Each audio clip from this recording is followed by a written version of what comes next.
We'll move on now to wide receiver bust candidates. And this is a position that you've typically nailed down, always at the top of the wide receiver. You're always at the top of pretty much all the rankings, but I feel like historically your accuracy has been that much higher, even on this wide receiver position. So make sure, folks, you're paying attention to this one. And if you're enjoying the show, please, again, consider that thumbs up button, helping us to continue to get out to more people, shares, likes, retweets, all that good stuff helps us go. Again, here with Justin Boone of The Score, one of the best apps with a free draft kit. We're talking busts, and we're on receivers here. So we'll start, I guess, moving to another Brown and Amari Cooper. And it seems pretty obvious why, but there's a couple teams that clearly I'm out to get today, the Rams and the Browns. Yeah. With Cooper, we can start with the obvious and the Deshaun Watson thing, especially with that news coming down today that it is going to be 11 games now and a big chunk of the season for him to not have a great quarterback. So we're going to have a serious downgrade going from playing with Dak Prescott last year to now playing with Jacoby Brissett for 11 games. Cooper, a guy who's been pretty volatile for fantasy for a while now. He has outstanding weeks, but he has some weeks where he just absolutely disappears.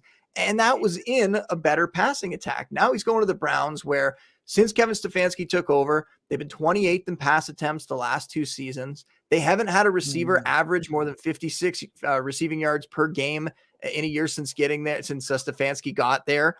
And you have Cooper in this offense now where, yeah, he's going to be the number one guy, but is the number one guy in the Browns offense as good as being the number one guy in the Cowboys offense? I don't think so. And that's not even counting the quarterback downgrade that he's going to have for most of the season right now. So when you put that on top of all the lower body injuries he's dealt with the last few years and had an ankle issue pop up, missed some time in camp as well, there's a lot of reasons why I have Amari Cooper way down in my rankings. He's a guy that I definitely don't want. I really don't want to invest in anyone in this Browns offense, so we don't need to get into the ethics or our personal thoughts on it. People want our fantasy opinions on this. I get it, but I don't want, at the end of the season, when Watson's going to be back, which we know he'll be back down the stretch for the fantasy playoffs, I don't want to be rooting for Deshaun Watson down the stretch in my fantasy leagues. I just won't enjoy that. I know you want to win. I want to win too. I also want to have fun. I also want to like watching football, and watching Browns games this year is not going to be enjoyable. So I don't really want to be involved in this offense if I can stay away from it. And I passed on Watson every opportunity. I was in the Draft Sharks Invitational League recently. They got a bunch of different drafts going, and I needed a QB2. And I think Mariota was my QB2. And I had an opportunity to take Watson, and I knew he would have been the right pick. I knew he was the guy that could have helped my team, and I passed on him. And I ended up with Trubisky and, some just awful mix of quarterbacks to help me kind of piece together a quarterback too. But I would rather do it that way than have Watson on my team this year. So that's my rant for the side. But with Cooper, I have him down at wide receiver 35. So that's behind guys like Thielen and Ayuk and Elijah Moore and Hollywood Brown and Amon-Ra St. Brown. And there's a bunch of guys in that range that I would just much rather have. A lot of young guys that have upside out of those names other than Thielen, but a lot of young guys that could really break out this year and have huge seasons. But I want those guys over Amari Cooper and his lower body issues and his quarterback situation and a Browns offense that, how many scoring opportunities will there be as well? That's not going to save them either. Yeah, even Thielen has some juice in this new offense. They're moving him all over the place. He's looking like his old self from 2016, 18. I love him. Yeah, I was kind of down at the beginning of the offseason. I was like, there's no chance I'm going to really invest in Adam Thielen. Though he's been that guy, it's been a great value for many years. The more I looked at it, it's like over the last 5 seasons, 4 of those 5 years, when he's been on the field, he's averaged top 12 fantasy stats in those games. Like that, it's incredible the kind of numbers that he puts up. In the last 2 years, tied for 3rd in receiving touchdowns in the league. He's a guy that, and they're talking, I don't know why the Viking staff told people that they're going to try to feature him more around the red zone. I don't know if that's possible to do, but it's great that they're talking about increasing the volume in that passing attack. And Thielen, as long as he stays healthy, and a guy who, even if you only get 8 games out of him, I'll take 8 top 12, top 15 games, and then I'll piece it together after that. I would love to get that for the range he's going in. Absolutely. Yeah. Just to add on, as I'm trying to play devil's advocate, I really don't have a case here for Cooper. I'm like 30 below ECR. I might bump him down even further now that we have the firm locked in 11 games. And as you mentioned, the rooting, who knows if Watson's even going to be that great when he comes back. Yeah, he led the league in passing his last season out there, but it's been like 24 games or something at this point. I mean, he didn't look great in that preseason debut at all. So it's stirring the fact that, you don't want to root for the guy at all. I'm 100% with you. Don't want really any Browns, including Cooper. Brissett's wide receiver ones in the meantime, 11.1 point per game, 12.5 point per game, 11.1 wide receiver, 39, 35, 45 paces there. So not sexy at all. So I'm with you 100%. Avoiding Cooper. All those names you cited are significantly better. A name that's tougher for me to cross out is Terry McLaurin, because again, I love the player. I just don't know if I love this situation right now. He's been the wide receiver 30, wide receiver 20, and 32 in fantasy points per game across his career. But he's going inside the top 20 right now, ahead of guys like Allen Robinson, even Amon-Ra St. Brown, who I love his breakout upside. Sure, you can't say QB play has been a non-factor. Of course, that's been a huge issue. But is Wentz really that much of an upgrade? He did have some good deep passing stats. I'll give him that, but he was also 28th in true completion percentage there. So I don't know. And I really like this Jahan Dotson kid. I think he's going to be a stud. I wouldn't be shocked to see them see very similar target shares. And so as you can kind of see with a lot of these quote unquote busts, it's not that I don't really like Terry. Similar to, Miles Sanders, I think he's a fine player, but I can get Gainwell 50 picks later. I can get Jahan Dotson, 80 picks later right now than Terry McLaurin, and I don't think their numbers are going to warrant that type of gap. So going again in the range of some of those guys I think could really blow up. Even Gabe Davis, I don't know where you stand on him you're a Bills man, so I'd love to just toss him out there because I'm all in. I love Gabe. But yeah, I go all those guys. I just think they have a more exciting upside ceiling case than what I see. Okay, good. Sorry, I thought you were saying Gabe Davis was on your bust list. Oh, that's what I was worried about. Okay, you mean you take Gabe over McLaurin. Okay, I love to hear that. Yeah. What's your thoughts? What are your thoughts on McLaurin? And give me a little Gabe Davis juice here. Well, we don't even have to talk about Gabe Davis. I mean, it's not even that he might have the biggest yardage total. He might not even crack 1,000 yards, but the touchdown total is going to be right up there. Yes. So I'm not worried about him whatsoever. And anybody that's worried that he couldn't beat out Emmanuel Sanders was still putting up okay numbers before injuries took him down as the year went along last year. So it made a lot of sense that team stuck with Sanders for as long as they did and then turned it over to Davis. And once he got in there, he was putting up really good numbers. So we're not going to waste too much. We're here to talk about the busts. Yeah. With McLaurin, I'm glad you brought him up because I've been writing my draft strategy series article. I just put up the last one today. And in that one that I wrote yesterday, I was going to pick McLaurin in the one round. I give kind of draft a team along the way. And then I also give other options that I'd be taking in that round that you could consider. And McLaurin was the guy I was going to pick in, I believe, the 4th round or so. And I couldn't do it. The more I looked at it, the more I was like, I can't make an argument. I actually don't feel that good about McLaurin. It's just one of those names that you see and you go, yeah, McLaurin would be a great pick there.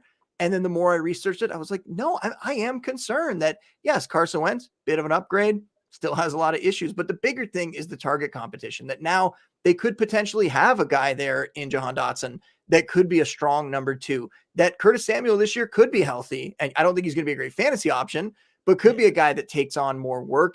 Logan Thomas maybe will come back at some point this season. I don't think he'll be ready for week 1, but eventually could come back. And we know he's seen a lot of volume in the past when he's been healthy. So factor in McKissick, like we talked about, there could be a lot of mouths to feed in this offense this season. And that could hurt Terry a little bit. And that's why I took Courtland Sutton over him, thinking that the ceiling is higher for somebody like Sutton, that if everything comes together with Russell Wilson and all the reports that he's been the go-to guy for Russ, that could have a much better outcome for fantasy than what McLaurin could potentially produce in that Washington offense. So I'm with you there. I think McLaurin is somebody that, once again, we like, but that at cost, I think you could probably do better in that round.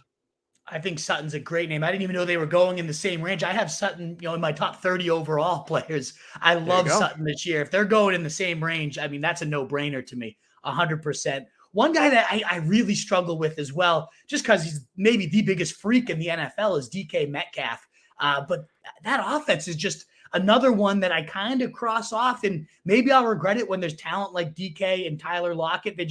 Maybe they are QB proof, but I don't know. It is going to be hideous. I mean, they were in the fewest plays last year, even with Russ Wilson there for the majority of the season. And when he was out, 49, 50, and 59 plays, 51% run to pass ratio. And that's kind of what I'm expecting, just a run heavy, gross. Are they even ever getting first downs and sustaining drives type of offense with Geno Smith or Drew Lock? Maybe one of them breaks out and resurrects their career, but I'm certainly not banking on that, especially not when, again, some of those names, Allen Robinson, Amon-Ra St. Brown, certainly if Courtland Sutton's in that range, that all means like hammer that way ahead. As much as I like DK and the freakish player that he can be, and if anybody's going to overcome bad QB play, he probably is the type of guy that a bad QB might lock onto. So I get that narrative too. But at his price, I'm just not touching him at all. I don't know if he's one you're avoiding. I know you had a couple others on your list too.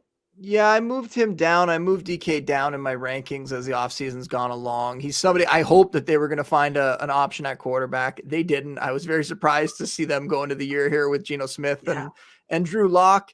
And maybe there's still a possibility that Jimmy Garoppolo maybe gets released and ends up signing there. It's like maybe that's like the only chance that could save this at this point.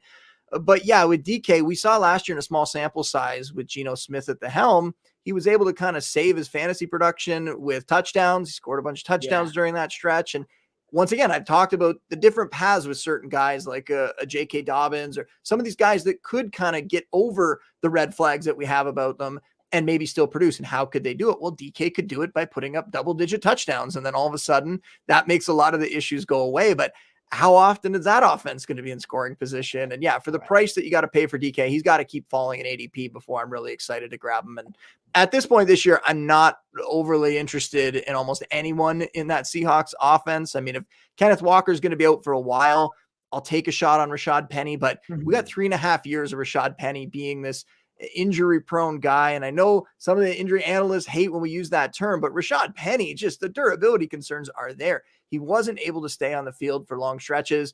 And then he put it together for like a month at the end of a contract year. And all of a sudden, everybody wants to forgive him because he helped them win fantasy titles last season. Yeah. Don't forget who Rashad Penny is. We already have seen him get banged up. He missed some OTAs. He's missed some of training camp. He's had injuries already here. So wouldn't be shocking if he gets hurt and misses time again. So maybe start to look at some of the other guys in that backfield, like a DJ Dallas potentially as a deep sleeper that you could grab and could potentially get some work if Kenneth Walker's out and if Penny gets banged up. Tyler Lockett's the only one that like he's going so late that I'll take the chance, the odd time on him that he could maybe put up. He won't put up the same numbers that he had with Russ there, but his stats over the last few years had at least 8 touchdowns every season, had a couple double-digit touchdown seasons in the last 4 years, over 1,000 yards the last 3 seasons. Like, even if we bump that down to 80% of those numbers, that's still a guy that you'd probably want in fantasy at the price you're paying, which is like wide receiver 48, I think the last time I checked. It's so late that he's going off the board. So he would be one that I would consider. But yeah, overall, I'm with you that DK is somebody that I'm not really that interested in. And I'll mention another one of mine, which is DeAndre Hopkins, who we talked about earlier. And I'll just put it together. We don't need to talk about it. He's suspended. That's the reason. It's more of the game theory behind it. It's more of the draft strategy of, are you really going to take a guy who, yes, maybe when he comes back could give you decent stats, give you a wide receiver 2 numbers. I don't think he's going to be that wide receiver 1 that we've known him to be in the past, because a guy on the wrong side of 30 who gets popped for performance enhancing drugs, that is concerning. Is he going to come back and not be the same player? We've seen other guys have issues when they've come back from that kind of punishment. So I'm worried about that. And then I'm worried about using for those first 6 weeks a bench spot on him. I don't like doing that early in the season. I want to be active on the waiver wire. I want to be aggressive, grabbing those really exciting players that are popping up, trying to find that next difference maker, that next James Robinson or somebody who you could all of a sudden get on your team and ends up being a starter for the rest of the year. You can't put Hopkins in your IR if he's suspended. So you just have to burn a bench spot and hope that in week 7, when he comes back, he's going to be able to give you top 20 numbers or something like that again. And I don't think that's a guarantee with Hollywood Brown there. And with, we talked about it before, we're going through Kyler Murray, that, you know, Rondale Moore could take on a bigger role this season, and Zach Ertz now there, he's kind of a volume guy. So I think there's some worries around Hopkins more than just the suspension. 100%. And I've landed none of him in my early best ball drafts, just because Brandon Ayuk, Hunter Renfrow, even, you know, Michael Thomas was going in that range for quite some time. Drake London, the exciting rookie. There's just some guys that have that same top 20 ceiling, but you'll have them for the full season, and you don't have to worry about burning the bench spot and all those great points that you brought up. So yeah, I love the player forever. He's overcome such bad QB play in Houston and was a wide receiver 1 ace since he arrived in Arizona, but it did start to slow down even before the injury last year. We'll see. I'm with you there. I don't feel like burning the bench spot. What is up, you fantasy wolf? Thanks so much for tuning in. If you haven't already, share your thoughts in the comments, check out some more videos, and join the newest Wolfpack by subscribing below.